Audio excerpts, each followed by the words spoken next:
Hi అందరికీ, ఎలా ఉన్నారు? బాగున్నారా? నేనైతే చాలా బాగున్నాను. వెల్కమ్ టు మన ఛానల్ మన వాళ్ళతో మనసులో మాట.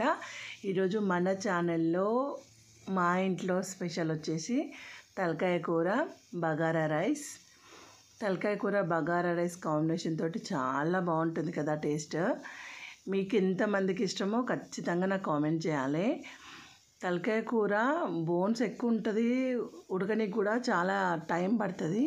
దీంట్లో కొంచెం స్పెషల్గా నేను ఒకటి యాడ్ చేసిన అనమాట. ఎంత టేస్టీ ఉంటుందంటే తలకాయ కూర ఎప్పుడు చేసినా ఇంతే రుచికరంగా, అసలు ఎంత యమ్మీగా ఉంటుందో. ఒకసారి మీరు కూడా కంపల్సరీ ట్రై చేయాలి. ఈరోజు ఫుల్ వీడియో వచ్చేసి తలకాయ కూర అనమాట. తలకాయ కూర రెసిపీ మీ అందరి కోసము నేను ఎట్లా వండుతా అనేది మీకు చూపిస్తా. మీకు నచ్చితే మీరు కూడా ట్రై చేయండి. నా వీడియో కనుక నచ్చితే లైక్ చేయండి. ఇంకెందుకు లేటు, పదండి వీడియోలోకి వెళ్దాం. ఒక కుక్కర్ తీసుకోవాలి. ప్రెషర్ కుక్కర్లోనే కంపల్సరీ వండాలి తలకాయ కూర, లేకపోతే అసలు ఉడకదు. ఇది ఒక మేక తలకాయ, ఒక దగ్గర అది 1.5 కిలోన్నర దాకా ఉంది. మంచిగా కొంచెం నూనె కూడా ఎక్కువనే పడుతుంది తలకాయ కూరకి.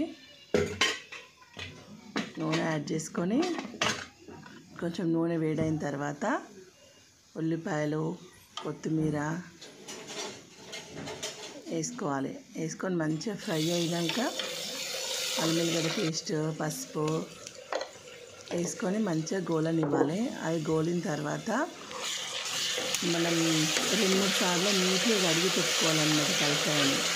కొంచెం ఎందుకంటే కాపుతారు కాబట్టి నెల ఉంటుంది. 2-3 సార్లు కడిగినాక నీళ్ళు ఆరిపోయేదాకా పక్కకు పెట్టుకోవాలి. 2 స్పూన్ల పసుపు యాడ్ చేసుకున్నాను. మంచిగా అన్నిటిని మిక్స్ అయ్యేటట్టు మంచిగా కలిపి తర్వాత మన తలకాయను కడిగి పక్కకు పెట్టుకున్న తలకాయను ఇందులో వేసుకొని కలుపుకోవాలి. కొంచెం అంతా బోన్స్ ఉంటుంది కాబట్టి కలపడానికి కొంచెం ఇబ్బంది అవుతుంది. నేను ఇట్లా వేసినట్టు కలిపినాను అనమాట. కుక్కర్ తోటే పట్టుకొని మరలేసిన. స్పూను తిరగాలంటే కష్టం, ఎందుకంటే తలకాయ కాళ్ళు అంటే ఉంటుంది కదా బోన్స్. కుక్కర్ పెద్దగానే ఉండాలి, మరి చిన్న కుక్కర్లో అయితే ఉండలేను. 3 లీటర్స్ ప్రెషర్ కుక్కర్. ఇట్లా మంచిగా కలుపుకున్న తర్వాత ఉప్పు వేసుకోవాలి.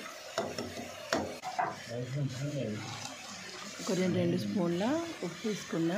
నాకు టేస్ట్కి తగ్గట్టు మా ఇంట్లో తినేంత సాల్ట్ సరిపోతుంది. కారం కొంచెం ఎక్కువనే ఉంటే మంచిగా ఉంటుంది. తలకాయ కూర స్పైసీనే ఉండాలి. ఒక 3 స్పూన్స్ దాకా కారం యాడ్ చేసుకున్నాం. మీ టేస్ట్కి తగ్గట్టు మీరు యాడ్ చేసుకోండి. ఇంత కలుపుకొని ఉప్పు కారం ముక్కకు మంచిగా పట్టేటట్టు మిక్స్ చేసుకోవాలి. ఇప్పుడు మనం కొద్దిసేపు ఒక 2 నిమిషాల దాకా చూసి మన ముక్కలు మునిగేంత వరకు నీళ్ళు పోసుకోవాలి. ఇది ముదిరిన తలకాయనే, నాకు ఒక 10-15 విజిల్ల దాకా పెట్టాల్సి వచ్చింది. కొంచెం చిన్న తలకాయ అయితే తొందరగా ఉడికిపోతుంది, లేతదైతే. చెంబడి నీళ్ళు పట్టినాయి నాకు. చెంబ అంటే 1/2 లీటర్కి పైనే ఉంటుంది, అది 1/2 లీటర్ ఉంటుంది.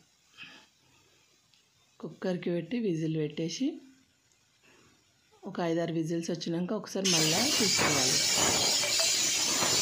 మీడియం ఫ్లేమ్లో పెట్టి ఉడికించుకోవాలి. ఒక 5-6 విజిల్స్ వచ్చిన తర్వాత ప్రెషర్ తీసేసి ఒకసారి ఒక గిన్నెలో నీళ్ళు తీసుకొని ఒక బోన్ లేని ముక్క తీసుకొని ఉడికిందా లేదా అనేది ఒకసారి చెక్ చేసుకోవాలి. ఆల్రెడీ సగం ఉడికిపోయి ఉంది. ఇది కొంచెం ముదిరిన తలకాయ, నాకు కొంచెం టైమే పట్టింది. ఒక పీస్ తీసుకొని ఒకసారి టేస్ట్ ఒత్తి చూస్తే ఉడికింది అనుకోండి. అప్పుడు మళ్ళీ కొంచెం హాఫ్ ఉడికినా పర్లేదు. ఉడికిన తర్వాత ఒక చిన్న నిమ్మకాయ సైజ్ అంతా చింతపండుని నానేసుకొని పెట్టుకోవాలి.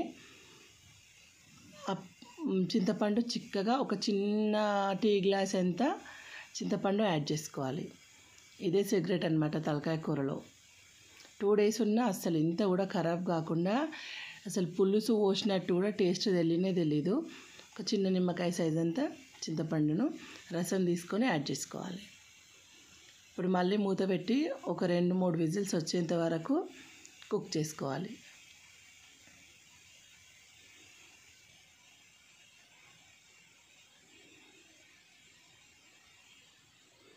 ఒక 2-3 విజిల్స్ వచ్చిన తర్వాత కొబ్బరి పొడి, గరం మసాలా, సాజీరా వేసి మిక్సీ పట్టుకున్న పౌడర్ ఉంటుంది కదా, దాన్ని యాడ్ చేసుకోవాలి. తలకాయ కూరలో ఇదైతే చాలా టేస్ట్ ఉంటుంది. బయట మసాలా ఏం వాడం, మేము ఇదే వేస్తాము. సాజీరా, లవంగ, ఇలాచి, చెక్క, ఒక 2 కొబ్బరి ముక్కలు ఉంటాయి కదా, 2 కొబ్బరి చిప్పలు, అది వేసి పట్టి లాస్ట్కి యాడ్ చేసుకొని ఒక 2 నిమిషాలు అయినాక పొయ్యి బంద్ చేసుకొని సర్వ్ చేసుకోవాలి. ఎంతో టేస్టీ అయిన తలకాయ కూర. నా స్టైల్లో నేను ఇట్లా చేస్తాను రెగ్యులర్గా. మీరు ఎట్లా చేస్తారనేది ఖచ్చితంగా కామెంట్ చేయండి. ఇలాంటి నాన్ వెజ్ కర్రీస్ కోసము నా ఛానల్ని సబ్స్క్రైబ్ చేసుకోండి. నా వీడియో కనుక నచ్చినట్లయితే